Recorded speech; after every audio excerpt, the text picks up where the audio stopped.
31 days of Halloween.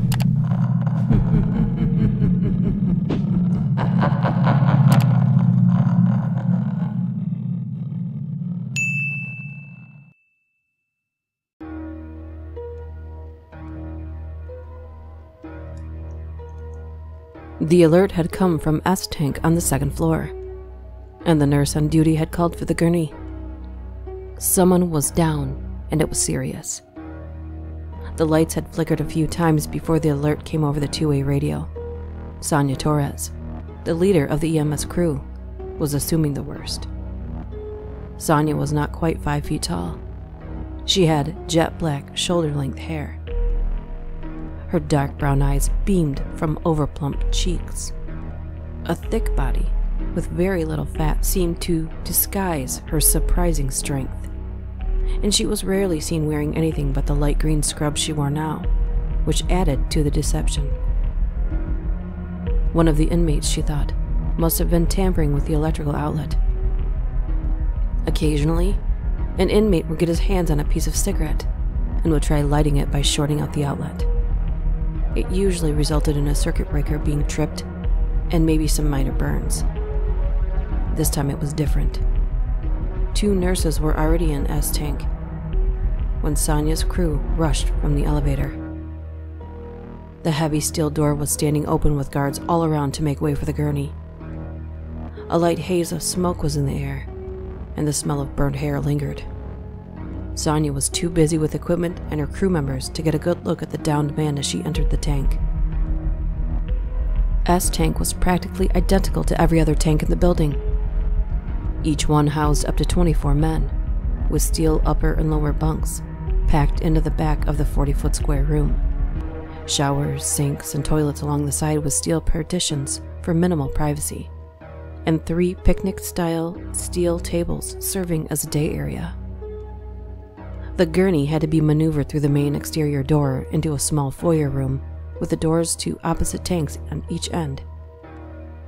The man lay in the corner directly facing the door, under the television with his right hand reaching toward the only electrical outlet in the tank. The television above him was a good 7 feet off of the floor, on a steel mount bolted into the concrete block wall. Just out of the corner of her eye, Sonia thought she saw the man flicker, just the way the lights had flickered earlier. Must have been that extra cup of coffee she had gulped down just as the alert sounded, she told herself. Nobody flashes. Nobody disappears and reappears several times within a split second. It had to be her overworked eyes lying to her. The mood in S tank was strangely calm. All the inmates stood back so the crew could work. They all wore satisfied looks on their faces. Some even showed a slight grin. They looked down at the man and shot glances at one another. They seemed to be sharing some mutual agreement. Sonia immediately began making mental notes of every possible detail for the inevitable investigation. The condition of the victim and the unusual behavior of the inmates made it apparent that there would be a murder investigation. The victim's fingers were blackened on the right hand. Flesh hung in ashen strips from the stark white bone, quite a bit more damage than Sonia had ever seen a simple electrical outlet cause. His body was completely limp in the hands of the paramedics as they attempted in vain to revive him. He was sprawled on the floor, within arm's reach of the outlet. His bare feet were stretched toward a corner in the wall. All the color remained in his skin and face as if he still lived, but it was obvious that was not the case. He was a Latino, with a healthy bronze complexion and wiry black curly hair, probably in his late 20s, early 30s. His expression seemed out of place for a death by electrocution, which was normally a sardonic grimace caused by every muscle being stretched taut. He looked peaceful, a reflection of the expressions of the other inmates. Then, something happened. The victim's entire appearance changed in an instant. All the healthy-looking color disappeared. leaving the pale, absent look of death. The rested, peaceful appearance was suddenly gone. No part of the body had twitched or drawn up or relaxed in any way. It was simply a change of the visage of the dead man, accompanied by a quiet sigh from the onlookers. The inmates acted as though some event had come to an end. It seemed to Sonia that the tension in the room was relieved. She directed her crew to place the victim on the stretcher so he could be transported out, and announced to everyone in the tank that the area where he had lain should not be touched at all. The guards remained to enforce her instructions, and she and her crew and the nurses left the tank. As the bodies shifted to allow the gurney an exit, no one noticed that a single inmate's hand had plucked from where the victim had lain a paperclip-sized piece of gold-colored metal. This goddamn investigation was not going anywhere smooth, thought Detective Ronnie Shinpaw. He dropped his pen on the documents in front of him and finished another cup of coffee, then leaned back in his old desk chair as it squealed in protest. He dug in his desk drawer for a cigarette and lighter. Shinpaw was a portly man, with a large shaved head, small pinned-back ears, and an almost featureless face. The old gray suit he wore was comfortable to him, but looked a bit small. He rarely took off the jacket. Slowly exhaling a large cloud of smoke, he could hear his wife's voice in his head complaining about his imminent heart attack, or lung cancer, or a stroke. She worried about him constantly, especially his stress level, and this investigation wasn't helping with that. What should have been a damn near open and shut, offer some poor son of a bitch a break on his sentence and convince him to rat somebody out prison murder case was becoming way too much of a pain in the ass. Not one of these convicts was willing to crack. Every one of them told the same story.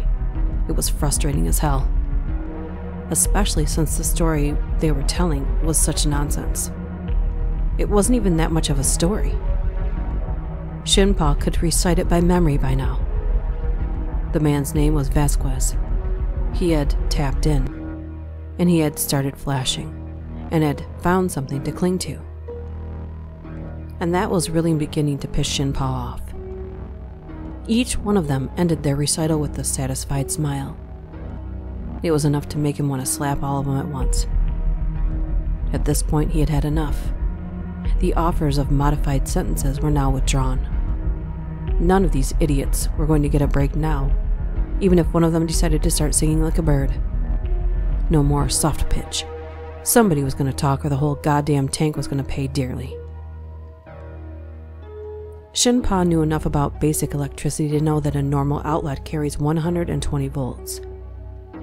He had always heard that volts are not what can kill someone, but a single amp can easily do the trick. Outlets tend to repel a human hand because they lack amperage. So, the bottom line to all that was that Vasquez must have been held against that outlet somehow. Somebody or everybody in that tank must have killed that man. And by God, Shinpaw was determined to find out what had really happened. He figured it was best to back off the inmates for the time being. They weren't going anywhere. He had scheduled to meet with the EMS crew chief this evening, and judging from the knock on his office door, it seemed she was on time. He opened the door to her and invited her to take a seat in the most comfortable chair he had. She sat down and accepted a cup of coffee. She looked around his cramped office. Behind him on the wood-paneled wall were documents hanging that proved he was actually a detective. The wall on her left was lined with filing cabinets, and to her right were framed family photos. His gray metal desk was an ocean of paperwork that threatened to flood the entire floor. Sonia felt at ease in her padded chair, and it only took her a few minutes to cover what had happened. After her account of the events, there didn't seem to be much for Shinpaw to add to what has already been gathered. Is there anything else you can think of, Miss Torres?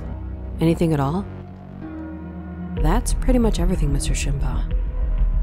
She was getting a little restless by now, obviously ready to get back to her home and relax in her own way. Between me and you, I'm starting to get a bit doubtful about this thing. He was more than doubtful at this point, more like desperate for something worth knowing about this case. If there is anything, no matter how trivial or unimportant you can remember, I would certainly appreciate hearing it. Just let me know if anything comes to mind, okay? He was already out from behind his desk and headed for the door to his office. She had not stirred from her chair. What about something kind of crazy? Her voice was hesitant. Hey, Shimpa chimed in. It doesn't matter to me. Anything at all will be more than I have so far. Besides, what sounds kinda crazy to you may sound completely whacked to me. His attempt at humor seemed to go over moderately well, judging from the crooked smile and light chuckle she gave in return. Well, her voice was more hesitant. Let's find out. Hell, it's probably nothing anyway. I was really tired and stressed that day. Some kind of optical illusion, most likely. Optical illusion? Yeah, that's what I'm thinking anyway. When I walked into the tank, I thought I saw... You ever see a fluorescent light flicker when it gets turned on? Sure, I have. Well, that's what I thought I saw Vasquez do. Kind of flash in and out, you know, there and then not there. Real fast, like less than a second. Just out of the corner of my eye. Must have been a glitch in my brain. Human beings just don't do that now, do they? I hope not, Shimpa said jokingly. Well, that's what it looked like to me. I'm sure it's no help. Well, you never know. It's something anyway. Thanks, Miss Torres. I won't keep you any longer. Have a good evening. Shimpa wasn't about to admit the word flash had sparked in his mind and was burning brightly. None of this made sense to him, but he felt that somehow a connection of sorts had been made. Thank you again for your time, he said as she got up to leave. Sonia Torres said goodnight and made her way out the door. It was a strange relief to Shimpa because now he was alone with his own thoughts. He had no idea what to do with those thoughts. They were something new to him. An S-tank 2 days after the remains of Vasquez had been hauled away.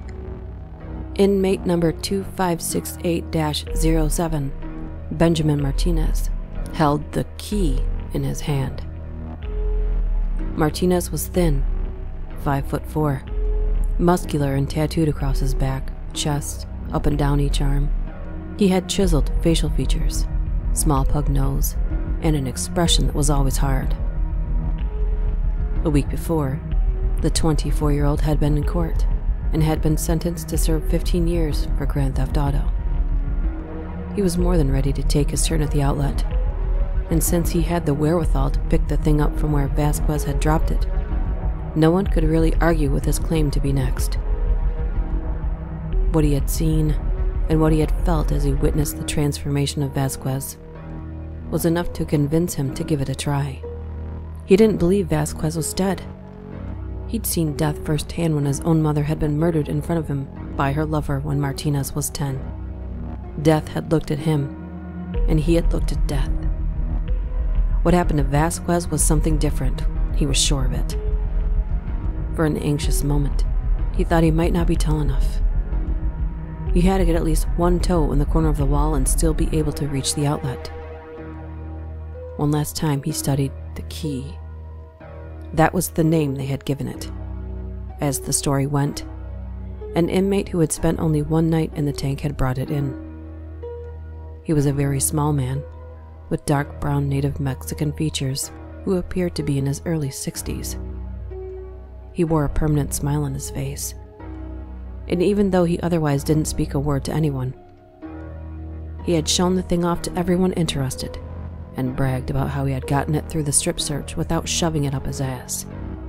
Then he fell silent for the rest of his stay. The guy must have been able to hide the thing in his mouth somehow, thought Martinez. No other way he could have gotten it past the guards who controlled the intake and strip search process. It was almost weightless, but absolutely unbendable. It seemed to be some kind of fine wire, or maybe cast metal. It resembled a $sign, with 2 slashes through the S. But the S wasn't exactly right. It wasn't quite symmetrical. Everyone in the tank had taken a turn at trying to figure out what it actually was made for. Everyone had also tried to alter its shape. No one had been successful either way. The man who brought it in had not told anyone where he got it, or if it had any real purpose. The next morning, the man was simply gone. No one in the tank had heard the guards call any name or enter the tank to take anyone away. But he was gone regardless. The key was later found tucked neatly in the corner of the bunk he had occupied. Martinez wasn't sure who had discovered the effect the key would produce. Perhaps, he speculated, the little man had whispered it to someone. Since he had been placed in S-Tank, it was all anyone would talk about. But all the tank focused on what had happened to Vasquez and who was next. Now Martinez was the one. He stretched as far as he could with his toes in the corner of the wall, touching an old abandoned pipe that had been capped and protruded about an inch out of the concrete floor. He could just reach the outlet with the key. 2 inmates held a dark brown sheet over him in case he flashed brightly. "Ready?" one of them asked. "Hurry your ass up," the other urged. Martinez was ready. He stabbed the key deep into the outlet without hesitation. His consciousness splintered like sparks from a firecracker. He was immersed in an inky darkness. It was so thick he could barely breathe. He had expected a lot of pain, but there was none. He seemed to be lying down in a hallway or an alley. Everything he touched was black and oozing and melting. He felt as if he was sliding slowly downhill, feet first, and he began to try to stop himself. It was something akin to swimming on solid ground. He somehow knew if he slid too far, he would end up back into S-Tank, and that was the last thing he wanted. He had no idea where he was, but something inside of him was drawn to this place by deep desires. He could not have expressed those desires before, but he now became acutely aware that they had lived inside him as long as he could remember. He swam with all the strength within him, but it soon became clear that he could not stop sliding. Desperate now, with all his will and strength, he thrashed and clawed to remain, but his body continued sinking slowly into the thick darkness. A faint light suddenly caught his attention from far away. He didn't stop swimming, but he watched the light as it grew brighter and moved in his direction. His feet were being sucked into the black muck. He expected any second to look up and see the inmates of S-Tank again, but the light reached him before he was waist deep. The light had a form.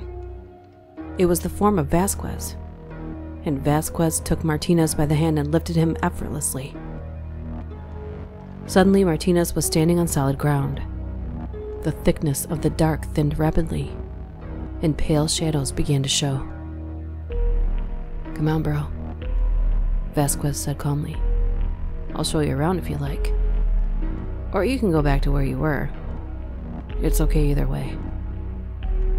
Martinez was filled with wonder, and somehow he felt right at home. "If you don't mind, I'd like to stay." "Great," Vasquez replied. "In that case, there are some others I'll bet you'd like to meet. Come on, let's do this." Back in S-Tank, a mutual sigh echoed among the inmates.